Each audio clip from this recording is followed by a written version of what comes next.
ချောင်းလမ်းမှုတွေအလိုများတယ်လို့နာမည်ကြီးတဲ့စွန့်ပစ်ထားတဲ့အိမ်တလုံးကိုစကန်ဖတ်ဖို့သူတို့အဖွဲ့ရဲ့အဖွဲ့ဝင်2ဦးကိုဂိမ်းထုတ်လို့ရေးကုမ္ပဏီတစ်ခုကဆေးလွတ်လိုက်ရာကနေဒီရုပ်ရှင်ကစတင်ခဲ့ပါတယ်ဒီအိမ်ဟာတာမန်အိမ်လွတ်တစ်ခုတည်းမဟုတ်ပဲမေချန်လို့ခေါ်တဲ့နာမည်ကျော်ပပုဆီယာမကသူမရဲ့မိသားစုဝင်အားလုံးကိုတပ်ဖြတ်ခဲ့တဲ့ကြောက်မက်ဖွယ်ရဖြစ်ရဆိုးကြီးဖြစ်ပွားခဲ့တဲ့နေရာဖြစ်ပါတယ်သူမရဲ့လက်ရာတွေကြောင့်သူမရဲ့နာမည်ဟာအာရှတဝမ်းမှာအတော်လေးနာမည်ကြီးခဲ့တာမို့ဒီအမှုဟာလူတို့ကြားမှာပိုပြီးတုံ့လောက်စရာဖြစ်ခဲ့ပါတယ်ဒါပေမဲ့ဖြစ်ရဖြစ်ပွားပြီးနောက်ပိုင်းမေချန်ရဲ့ရုပ်အလောင်းပျောက်ဆုံးသွားခဲ့တဲ့ပြုတ်ဝက်ချက်ကတော့ဒီနေ့ထိအဖြစ်မပေါ်သေးတဲ့အရာတစ်ခုဖြစ်နေသေးပါဒီနေရာမှာပဲသူတို့ရဲ့ထိတ်လန့်စရာ game project အတွက်အိမ်ရဲ့အစိတ်ပိုင်းတိုင်းကိုစကန်ဖတ်ဖို့တာဝန်ပေးအပ်ခြင်းခံရတဲ့အာရီနဲ့သူ့ရဲ့ပါနာချမ်းတို့ကိုမိတ်ဆက်ပေးထားပါတယ်သူတို့အိမ်ထဲကိုဝင်လိုက်တဲ့အခါတင်းမာပြီးစိတ်မသက်မသာဖြစ်စရာကောင်းတဲ့လေတူးကသူတို့ကိုချက်ချင်းဝန်းရံသွားခဲ့ပါတယ်ဘာကြောင့်လဲဆိုတော့ဒီနေရာဟာလူသူမနေတာကြာပြီဖြစ်တဲ့အတွက်ကြောင့်ညစ်ပတ်နေပြီးရှုပ်ပွားနေတာကြောင့်ပါအခန်းတွေမှာမေချန်ရဲ့ပပုလက်ရာတွေကဟိုဒီပြန့်ကျဲနေပါတယ်အာရီရဲ့ရှစ်တဲ့မှာမိသားစုဓာတ်ပုံပေါင်းတစ်ခုအလိုလျောက်ရုတ်တရက်ပြုတ်ကျသွားတဲ့အခါတင်းမာမှုတွေစတင်မြင့်တက်လာခဲ့ပါတယ်ဒါတောင်မှချမ်းကကြောက်စိတ်ဆိုတာလူစိတ်ကနေပဲလာတာပါလို့ပြောပြီးသူ့ကိုစိတ်အေးအောင်လုပ်ပေးဖို့ကြိုးစားခဲ့ပါတယ်ဒါပေမဲ့သူတို့မြေအောက်ထပ်ကိုဆင်းသွားတဲ့အခါအခြေအနေတွေကပိုပြီးဆိုးရွားလာခဲ့ပါတယ်အဲ့မှာချမ်းက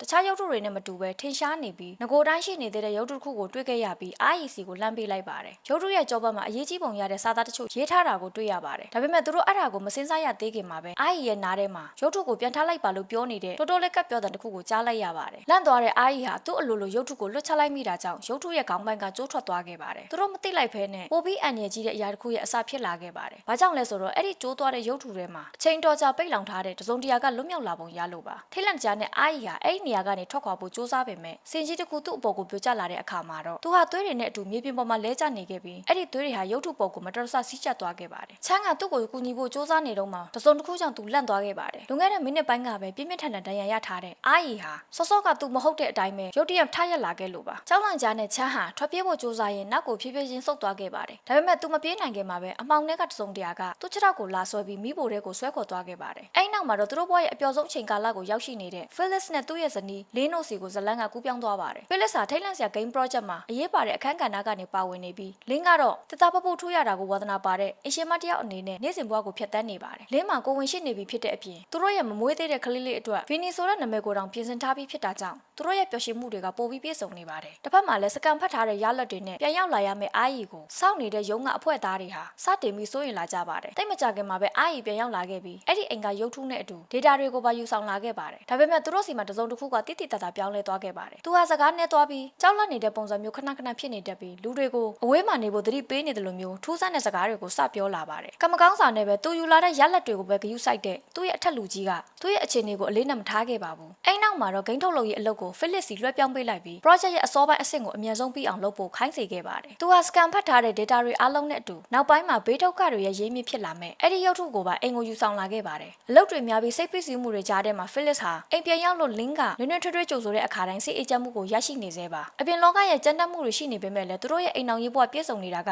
Phyllis အတွက်ဆက်ပြီးစူးစမ်းဖို့အကြောင်းပြချက်တစ်ခုဖြစ်လာခဲ့ပါတယ်တိတ်ဆိတ်တဲ့အချိန်လေးတစ်ခုမှာ Phyllis ဟာသူတို့ရဲ့အနာဂတ်ကလေးလေးအပါဝင်သူတို့မိသားစုရဲ့အယုတ်လေးတွေကိုဖန်တီးခဲ့ပါတယ်ချိန်တွေကုန်ဆုံးလာတာနဲ့အမျှ Phyllis ဟာမေချန်ရဲ့နောက်ခံအကြောင်းအရာတွေနဲ့သူ့ရဲ့ game project အတွက်အဓိကဆက်အိမ်အဖြစ်အသုံးပြုမဲ့အိမ်ရဲ့သမိုင်းကြောင်းကိုပိုပြီးအသေးစိတ်စုံစမ်းလာခဲ့ပါတယ်သူတွေ့ရှိခဲ့တဲ့ဗီဒီယိုမှတ်တမ်းအပါဝင်ရင်းမြစ်အမျိုးမျိုးအရာမေချန်ဟာသူမရဲ့ဗပုရုပ်ထုတွေကိုပြုလုပ်ရမှာထူးဆန်းတဲ့နီလန်တစ်ခုကိုအသုံးပြုခဲ့တယ်ဆိုတာသိရှိခဲ့ရပါတယ်အဲ့ဒီထဲမှာတင်းချိုင်းကမြေကြီးတွေကိုအသုံးပြုတာလည်းပါဝင်ပါတယ်မတိမတာနဲ့ Phyllis ရဲ့အိမ်ထဲကလေထုကလည်းစတင်ပြီးပြောင်းလဲလာခဲ့ပါတယ်ထူးဆန်းတဲ့ဖြစ်ရပ်တွေကတဖြည်းဖြည်းနဲ့ပေါ်ပေါက်လာပြီး Phyllis ဟာသူ့ဇနီးရဲ့ပုံစံကိုအတုခိုးနေတဲ့တခြားတစ်စုံတစ်ယောက်ရှိနေတယ်လို့မျိုးခံစားလာရပါတယ်ဘာတွေဖြစ်နေလဲဆိုတာသူကောင်းကောင်းသဘောမပေါက်သေးခင်မှာတညမှာလင်းဟာတကားဖွင့်တန်ကြားလိုက်ရတာကြောင့်နိုးလာခဲ့ပါတယ်သူကအချစ်မူတူနဲ့ရေတောက်ဖို့မိဖို့ကြောင့်ဘက်ကိုရှောက်သွားခဲ့ပေမဲ့ Phyllis အလောက်ကနေယူလာတဲ့ရုပ်ထုကိုသတိထားမိသွားတဲ့အခါမှာတော့သူမရဲ့ခြေလက်တွေရက်တန့်သွားခဲ့ပါတယ်အဲ့ဒီချိန်ကစပြီးသူတို့အိမ်ထဲမှာဓာတ်ရိုက်မမြင်နိုင်တဲ့ထူးဆန်းတဲ့ဖြစ်ရပ်တွေပြည့်နှက်လာခဲ့ပါတယ်အဲ့ဒီဖြစ်ရပ်အချို့ကိုတော့ CCTV ကင်မရာတွေကနေပဲမြင်တွေ့နိုင်ခဲ့ပါတယ်သူမရဲ့ဘေးနားမှာအန်နီရီရှိနေတာကိုမသိပဲလင်းဟာရုပ်ထုနားကိုကတ်သွားပြီးအနီးကပ်ကြည့်ရှုခဲ့ပါတယ်ရုတ်တရက်သူမရဲ့နာမည်ကိုခေါ်တန်တိုးတိုးလေးကြားလိုက်ရတာကြောင့်သူမလန့်သွားပြီးလက်ချောင်းကိုမတော်ဆထိခိုက်မိသွားပါတယ်အဲ့ခါသူမရဲ့သွေးတစ်ဆက်ကရုပ်ထုပေါ်ကိုကျသွားခဲ့ပါတယ်မသိလိုက်မသိပါသားနဲ့ပိုပြီးကြီးမားတဲ့အရာတစ်ခုရဲ့အစဖြစ်လာမယ်ဆိုတာမသိခဲ့ပါဘူးဘာကြောင့်လဲဆိုတော့မကောင်းဆိုးဝါးကလင်းကိုသူ့ရဲ့ခန္ဓာကိုယ်အသစ်ဖြစ်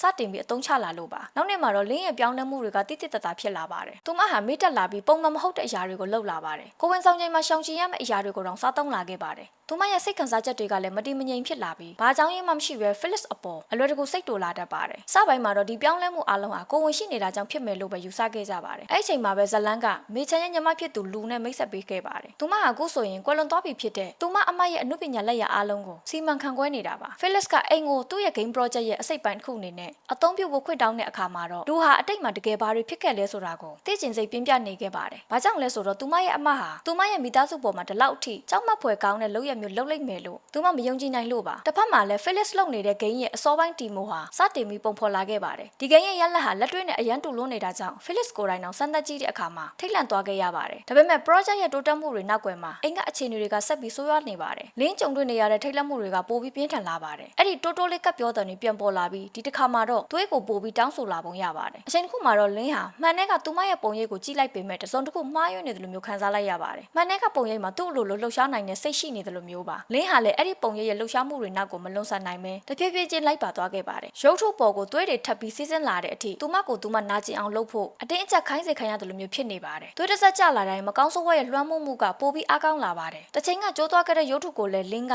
သူမကိုသူမသတိမထားမိပဲတဖြည်းဖြည်းချင်းပြန်ပြီးပြုတ်ပြင်းနေခဲ့ပါတယ်။ပိုပြီးတန်မြဖြစ်စရာကောင်းတာကတော့ရုပ်ထုပေါ်ကစာသားတချို့ဟာတမင်တကာဖြတ်စည်းခြင်းခံထားရတယ်လို့မျိုးဖြစ်နေတာပါ။လင်းရဲ့အပြုတ်မှုတွေပိုပြီးဆိုးရွားလာတဲ့အခါ Phyllis ကစတင်ပြီးတန်မြဝင်လာပါတယ်။အစပိုင်းမှာတော့ဒါတွေအားလုံးကကိုဝင်ကြောင့်မှလို့သူ့ကိုယ်သူယုံကြည်အောင်စ조사ခဲ့ပေမဲ့လည်းဖြစ်ပျက်ခဲ့တဲ့အဖြစ်အပျက်တွေကလှစ်လူရှုထားဖို့အတွက်တဘာဝနဲ့အရန်ကိုဝေးကွာလုံးနေပါတယ်။ဒီလိုဇဝေဇဝါဖြစ်နေတဲ့ကြားထဲမှာပဲ Phyllis ဟာရုပ်ထုကိုပထမဆုံးယူလာတဲ့ IEC ကနေဖုန်းလက်ခံရရှိခဲ့ပါတယ်။ IE ဟာထိတ်လန့်တကြားနဲ့ကူညီဖို့ထပ်ကတလဲလဲတောင်းဆိုနေပေမဲ့ဘာတွေဖြစ်နေလဲဆိုတာကိုတော့ရှင်းရှင်းလင်းလင်းမပြောနိုင်ခဲ့ပါဘူး။စိုးရင်စိတ်နဲ့သိကျင်စိတ်နှစ်ခုစလုံးဖြစ်ပေါ်လာတာကြောင့် Phyllis ဟာ IEC ကိုကိုယ်တိုင်သွားကြည့်ဖို့ဆုံးဖြတ်လိုက်ပါတယ်။ဒါပေမဲ့သူတွေ့ရှိခဲ့ရတဲ့အရာဟာသူမျှော်လင့်ထားတာထက်ပိုပြီးထိတ်လန့်စရာကောင်းနေပါတယ်။ IE ဟာတဘာဝမကျတဲ့အခြေအနေမျိုးဖြစ်နေပြီးကြောက်စိတ်တွေလွှမ်းမိုးနေပါတယ်။သူဟာမကောင်းဆိုးဝါးတစုံတရာရဲ့လွှမ်းမိုးမှုကိုခံရရတယ်လို့မျိုးဖြစ်နေပါတယ်။အဲ့ဒီအချိန်မှာပဲအိမ်မှာကြံခဲ့တဲ့လင်းဟာမကောင်းဆိုးဝါးရဲ့အပြည့်အဝအပိုင်စီးခြင်းခံထားရပြီးအယုတ်တရုတ်ကိုအသုံးချပြီးအခမ်းအနားတစ်ခုကိုပြုလုပ်နေပါတယ်။လင်းလုံနေတဲ့အရာတွေဟာအာရီရဲ့အခြေအနေနဲ့ဓာတ်ရိုက်ဆက်ဆက်နေတယ်ဆိုတာကိုသူမသိခဲ့ပါဘူး။အဲ့ဒီအယုတ်ပေါ်မှာလှုပ်ဆောင်လိုက်တဲ့လုပ်ရက်တိုင်းဟာအာရီရဲ့ခန္ဓာကိုယ်ကိုတွားပြီးထိခိုက်စေပါတယ်။နောက်ဆုံးမှာတော့သူ့ရဲ့ခန္ဓာကိုယ်ကဆက်ပြီးမခံနိုင်တော့တဲ့အခြေအနေတိဖြစ်သွားခဲ့ပါတယ်။အာရီဟာနောက်ဆုံးအချိန်မှာအရေးကြီးတဲ့တဲလွန်စားတစ်ခုပေးဖို့စ조사တဲ့အနေနဲ့ရုပ်ထုရဲ့ကြောဘက်မှာတစုံတရာရှိနေတဲ့အကြောင်းပြောနိုင်ခဲ့ပါတယ်။ဒါပေမဲ့သူပိုပြီးအသေးစိတ်မပြောနိုင်ခင်မှာပဲတေဆုံးသွားခဲ့ပါတယ်။ Phyllis ကတော့သူ့ရှေ့တွင်ဖြစ်ပျက်သွားခဲ့တဲ့အာရီရဲ့တေဆုံးမှုကိုကြည့်ပြီးစွန့်အားသွားခဲ့ပါတယ်။ရုပ်ထုရဲ့ကြောဘက်နဲ့ပတ်သက်ပြီးအာရီပေးခဲ့တဲ့နောက်ဆုံးတဲလွန်စားကိုအသုံးပြုပြီး Phyllis ဟာအဲ့ဒီထဲမှာတစုံတစ်ခုဝတ်ထားတယ်ဆိုတာကိုစတင်ပြီးသတိပြုမိလာပါတယ်။သူ့ရဲ့တန်တရားတွေကြောင့်ကြောဘက်မှာရေးထုတ်ထားတဲ့စာသားတွေကိုပိုပြီးဂရုတစိုက်ကြည့်ရှုခဲ့ပါတယ်။သူ့တည်နာပြုပြီးတခြားသူတွေနဲ့တိုင်ပင်ပြီးတဲ့နောက်မှာတော့အဲ့ဒီစာသားတွေဟာတာမန်ရေးထုတ်ထားတာမျိုးမဟုတ်ပဲစာအုပ်ကျမ်းစာနဲ့ရေးသားထားတဲ့ရှေးဟောင်းမန္တန်တစ်ခုဖြစ်တဲ့ဆိုတာကိုသူတွေ့ရှိခဲ့ပါတယ်။အဲ့ဒီစာသားတွေကလျှို့ဝှက်နီးလန်းတွေနဲ့ဖုံးကွယ်ထားတဲ့အတိတ်ပဲတွေပါဝင်တယ်လို့လူသိများပါတယ်။ကမ္မကောင်းစွာနဲ့အဲ့ဒီမန္တန်ရဲ့စိတ်ပိုင်းချုပ်ပျောက်ဆုံးနေတာကြောင့်အပြည့်အဝနားလည်ဖို့ခက်ခဲနေပါတယ်။သူသိတာတော့ဒီလောက်ပဲလို့ပြောပြီး Phyllis ကိုဒီနယ်ပယ်မှာပိုပြီးဗဟုသုတရှိတဲ့အာရှန်လို့ခေါ်တဲ့ပညာရှင်တဦးစီမှာအကူအညီတောင်းဖို့တိုက်တွန်းခဲ့ပါတယ်။သူဟာမန္တန်တွေနဲ့အခမ်းအနားတွေအကြောင်းကိုနက်နက်ရှိုင်ရှိုင်နားလည်သူတဦးဖြစ်လူသိများပါတယ်။ချိန်မဖြုံးတော့ပဲ Phyllis ဟာအာရှန်နဲ့တွားရောက်တွေ့ဆုံပြီးဖြစ်ပျက်ခဲ့သမျှအားလုံးကိုရှင်းပြခဲ့ပါတယ်။ကြံရှိနေတဲ့စာသားတွေကိုလေ့လာပြီးနောက်မှာတော့အာရှန်ဟာဖြစ်နိုင်ခြေအရှိဆုံးစကားလုံးတွေကိုခန့်မှန်းပြီးပျောက်ဆုံးနေတဲ့အစိတ်ပိုင်းတွေကိုပြန်လည်ဖော်ထုတ်ဖို့စ조사ခဲ့ပါတယ်။သူ့ရဲ့စ조사မှုတွေကအောင်မြင်ခဲ့ပြီးဒီမန္နာဟာမကောင်းဆိုးဝါးဝိညာဉ်တွေထွက်မပြေးနိုင်အောင်လို့ပိတ်လောင်ထားတဲ့ဂါထာတစ်ခုဖြစ်တယ်လို့သူနောက်ဆုံးမှာကောက်ချက်ချခဲ့ပါတယ်။သူတို့ရင်ဆိုင်နေရတဲ့အန္တရာယ်ကိုနားလည်သွားတဲ့ Phyllis ဟာလင်းရဲ့အခြေအနေကိုစစ်ဆေးဖို့အာရှန်ကိုသူ့အိမ်ကိုချက်ချင်းခေါ်ဆောင်လာခဲ့ပါတယ်။ဒါပေမဲ့သူတို့ရောက်ချင်းမှာပဲအခြေအနေတွေကတင်းမာလာခဲ့ပါတယ်။သူတို့ရောက်လာတာကလင်းကိုအပိုင်စီးထားတဲ့မကောင်းဆိုးဝါးကိုလှုံ့ဆော်ပေးလိုက်တယ်လို့မျိုးဖြစ်သွားလို့ပါ။ချိန်မရှိတော့တာကြောင့်အာရှန်ကစားနဲ့စက်ကူအဆောင်လက်ဖွဲ့တွေကိုအသုံးပြုပြီးဝိညာဉ်ရဲ့လှုပ်ရှားမှုတွေကိုဟန့်တားဖို့ခန္ဓာတစ်ခုကိုစတင်ခဲ့ပါတယ်။သူကလင်းရဲ့ခန္ဓာကိုယ်ထဲကနေအဲ့ဒီဝိညာဉ်ကိုထုတ်ဖို့စ조사ခဲ့ပေမဲ့အဲ့ဝိညာဉ်ရဲ့အင်အားဟာသူမျောလင့်ထားတာတပိုပြီးကြီးမားနေပါတယ်။အဲ့လိုလုပ်နေတော့မှအဲ့ဒီဝိညာဉ်ဟာအာရှန်စီကိုကူးပြောင်းဖို့နဲ့တိုက်ခတ်ဖို့တောင်စ조사ခဲ့တာကြောင့်အခြေအနေကပိုပြီးအန္တရာယ်ရှိလာခဲ့ပါတယ်။အာရှန်ကအဲ့ဒီဝိညာဉ်ကိုခဏတာထိန်းထားနိုင်ခဲ့ပြီးရုပ်ထုတွေကိုပြန်ထည့်ဖို့စ조사ခဲ့ပေမဲ့လည်းအဲ့ဒီဝိညာဉ်ဟာလင်းရဲ့ခန္ဓာကိုယ်ထဲကိုပဲထပ်ခါတလဲလဲပြန်ဝင်နေတာကြောင့်အောင်မြင်မှုမရရှိခဲ့ပါဘူး။နောက်ဆုံးမှာတော့အာရှန်ဟာတခြားနည်းလမ်းကိုရှာဖွေနေတော့မှအဲ့ဒီဝိညာဉ်ကိုလင်းရဲ့ခန္ဓာကိုယ်ထဲမှာပဲခက်တာပိတ်လောင်ထားနိုင်ခဲ့ပါတယ်။ချိန်တွေနဲလာတာနဲ့အမျှအာရှန်ဟာ Phyllis ရဲ့အိမ်မှာဒီရုပ်ထုရှိနေတာဘယ်လောက်ကြာပြီလဲလို့မေးခဲ့ပါတယ်။6 ရက်ရှိပြီလို့ Phyllis ကပြန်ဖြေတဲ့အခါမှာတော့အာရှန်ရဲ့မျက်နှာကပြတ်သွားခဲ့ပါတယ်။ဘာကြောင့်လဲဆိုတော့မကောင်းဆိုးဝါးဝိညာဉ်ဟ